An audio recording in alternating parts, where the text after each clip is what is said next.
ditetapkan sebagai media sosial yang paling sering digunakan untuk melakukan perundungan atau bullying secara online. Dalam laporan riset dari Microsoft 2020, survei untuk mengukur tingkat kesopanan pengguna internet, netizen Indonesia menempati ranking bawah.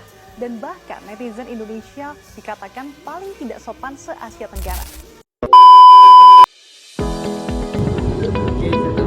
Assalamualaikum warahmatullahi wabarakatuh. Halo teman-teman semua. Perkenalkan, kami dari program studi, bimbingan, dan konseling. Pada video kali ini, kami akan membahas salah satu kasus yang paling sering terjadi di lingkungan sekolah, yaitu cyberbullying atau perundungan dunia maya. Nah, adapun poin pembahasan dalam video yang akan kami sampaikan, yaitu yang pertama, kami akan menjelaskan kepada teman-teman sekalian apa itu cyberbullying. Yang kedua, penyebab dari cyberbullying. Yang ketiga, dampak cyberbullying bagi peserta didik. Yang keempat, peran guru bimbingan dan konseling dan guru mata pelajaran dalam kasus cyberbullying. Dan yang terakhir adalah solusi cyberbullying dalam lingkungan sekolah. Untuk itu, selamat menyaksikan. Halo semua. Jadi, sebelumnya ada yang tahu tidak apa itu cyberbullying? Nah, sekarang saya akan menjelaskan sedikit mengenai definisi dari cyberbullying, di mana cyberbullying sendiri itu merupakan tindakan perundungan yang dilakukan melalui media digital seperti WhatsApp, Instagram, TikTok, Twitter, maupun platform media digital lainnya. Nah, adapun bentuk dari cyberbullying itu seperti ancaman, hinaan, ejekan, komentar negatif, hingga tindakan yang mempermalukan orang lain di dunia media sosial. Dengan perkembangan teknologi yang semakin pesat, dapat memberi kemudahan dalam berkomunikasi. Namun, kemudahan tersebut bisa disalahgunakan dengan menyakiti orang lain, apalagi di dunia maya. Nah, kemudian kasus cyberbullying ini sering terjadi di kalangan remaja maupun peserta didik karena mereka merupakan kelompok pengguna yang sangat aktif dalam menggunakan media sosial. Akibatnya, cyberbullying ini menjadi permasalahan yang dapat mengganggu kesehatan mental, kehidupan sosial, serta prestasi belajar peserta didik. Nah, itulah penjelasan mengenai definisi dari cyberbullying ini. Bye-bye. Baik teman-teman, berdasarkan beberapa hasil jurnal yang telah kita telusuri, terdapat beberapa faktor penyebab terjadinya cyberbullying kepada peserta didik.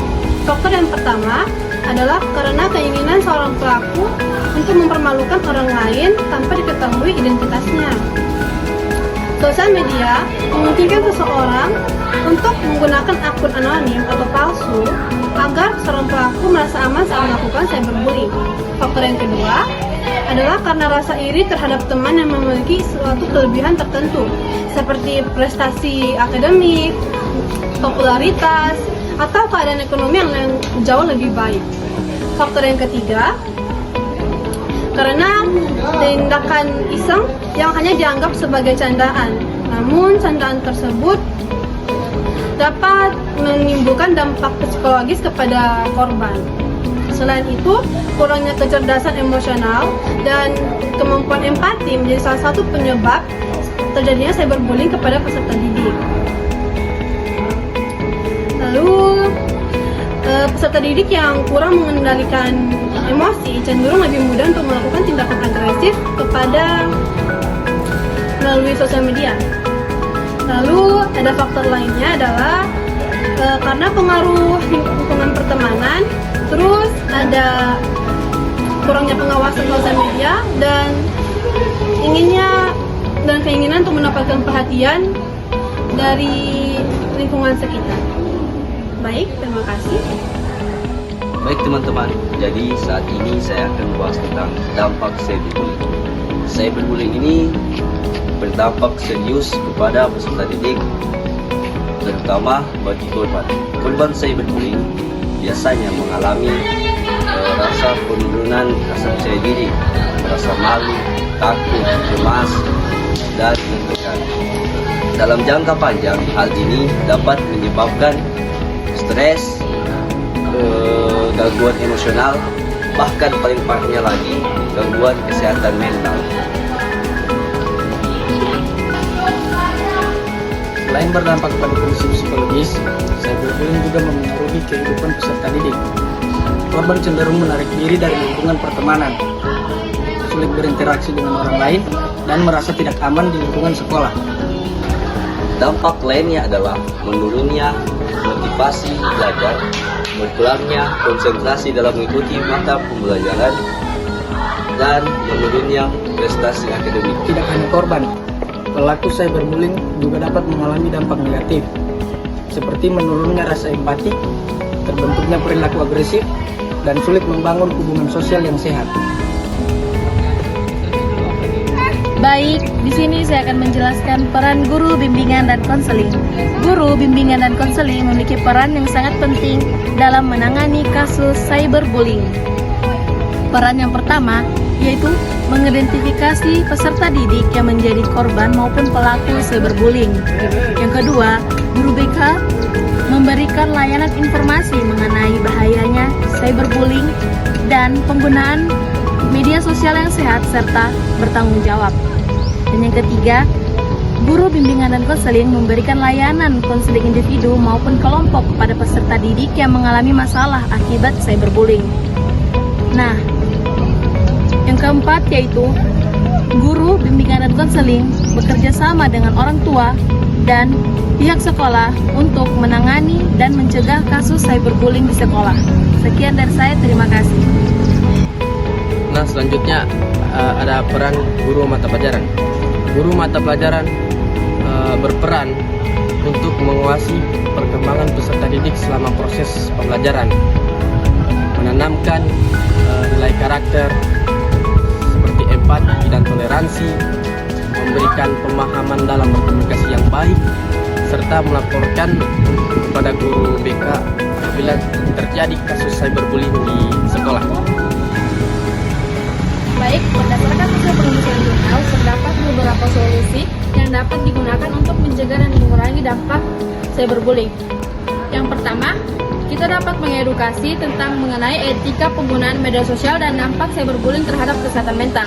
Yang kedua, kita dapat meningkatkan kecerdasan emosional peserta didik agar mampu mengontrol emosional dan dapat menghargai perasaan orang lain.